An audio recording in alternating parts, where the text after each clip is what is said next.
A lot of comments I've got from friends mentioned about using their phone in Italy has been, well, I don't know anybody in Italy. I don't know, no one's going to be calling me. What the heck do I need a foreign phone for? So today I'm going to be talking about the essential apps that I feel like you should have on your phone.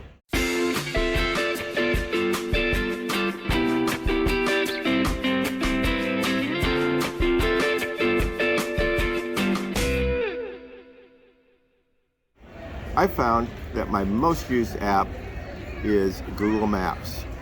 It's a lifesaver. When you're wandering around a city or if you're renting a car, it sure saves a lot of hassle, a lot of headache, being able to route a trip so you know exactly where you're going and you get very detailed instructions. In cities, it's easy to just, if you're wandering around, get lost and not know where you are, and Google Maps can help you locate yourself so you can get oriented. It can also show you shortcuts between destinations.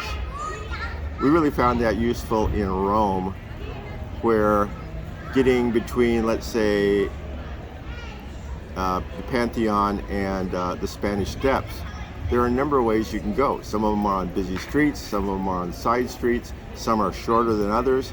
And Google Maps over the years has seemed to refine their algorithm so they find you a really good route. So they're not just taking you on the main streets, the most straightforward or straightest path, because usually it's not necessarily the most beautiful walk, but they've got it down to where they tend to route you in a good way, and we really appreciated that. Driving, it's essential. If you're on the main freeway, not usually a big problem. You're just usually going one direction for a long time. The problem is when you get to exits. Once you get off an exit, it's very different than the US. I have felt that at times I have pulled off a major freeway basically into somebody's field. It doesn't look like it should be a road, but it is a road, and it's the way to get from the freeway to maybe the next highway. So having Google Maps reassuring me that I'm going the right direction has been a real stress reliever, and I appreciate it. Now, as much as Google Maps is useful for directions, we're finding it more and more useful for finding services around places where we're at. Sometimes we'll be in a new town. On one trip we visited Palermo first time, and it was evening. We didn't know where to eat. My daughter opened up Google Maps and said, here are restaurants around. We read all the reviews. We found one that looked really great. We would have never found it on our own. It was back in a courtyard, and it was a wonderful meal. And since then we've used Google Maps to find restaurants wherever we go. It's great. In fact, in Rome, it helped us find the best Korean restaurant I'd ever been in. So it's good for that. It's also good for finding a hotel if you need it, where the train stations are, buses, all of that sort of thing. So Google Maps, my number one app.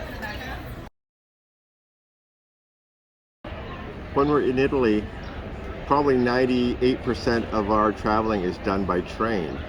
And we find having the Trainitalia app gives us more flexibility. We can buy tickets at the last minute.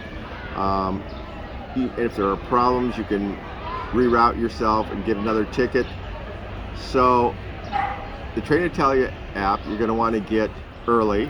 You want to set up an account, which makes it easier. You can save your trips and all your tickets. So basically you're buying tickets on the app. They're being saved in the app. So when you're on the train, you don't have to have a paper ticket. You can just show them the phone with the QR code, and they can scan that, and it makes life easy. Most of the Italians we see on the trains are using that. So it's a great app to get. Like I said, we travel a lot by train. We decide to take trips to nearby towns at the drop of a hat, and it's nice to be able to just punch in, buy a ticket as you're running to the train station. Sometimes we buy one-way tickets because we don't know when we're going to come back, and we just wait until we've decided when we want, and then we buy a ticket at that point. The reason we started doing this is because even though there are ticket machines at most of the train stations, they don't always work. And there are stations we've been to where there are no machines, there is no ticket office, so you'll want to make sure you don't get stuck. And having the Trainitalia app means that your tickets are just a few clicks away. So it's been very, very helpful. It's very useful. Next to Google Maps, it gets the most usage of all of our apps. Another app I find useful is the app from the phone carrier that I'm using. In my case, that's TIM. So I have the TIM app on my phone. And what you're going to use it for is, if you're in Italy for over a month, you're going to want to re-up your subscription because it's a monthly plan. Also, if in the middle of your month you run out of data, you can immediately recharge it. You'll need to be connected to Wi-Fi to do that, because once you run out of data, nothing works. You can also check your data usage within your phone. There's usually a place in the settings where you can find how much data you've been using. And if you're getting really close to your limit, you might want to just recharge it early. And really, that's the main reasons to have the app, but it can be really useful, especially when you run out of data in the middle of the night and it's a holiday weekend and nothing's going to be open for several days, which happens a lot in Italy. They like to have their holidays. So have the app from your phone company just in case. Okay, a couple more apps that I like to have on my phone. Google Translate.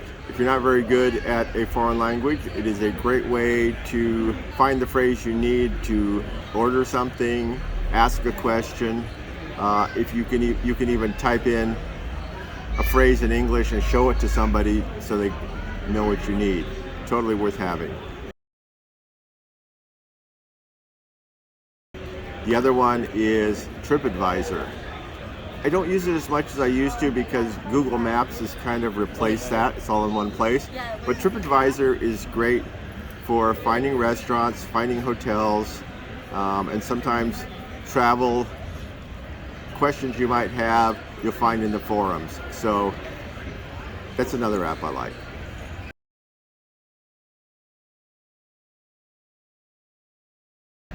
The last app we're going to be talking about today is WhatsApp. It's a Wi-Fi calling app that allows you to call other people who are on the WhatsApp app, no matter where they are, as long as you're connected to Wi-Fi. It's very popular in Europe. A lot of people will give you their phone number and tell you they're also on WhatsApp. Now, this will be more useful with our next tip. So next time what we're going to do is we're going to be talking about using two phones.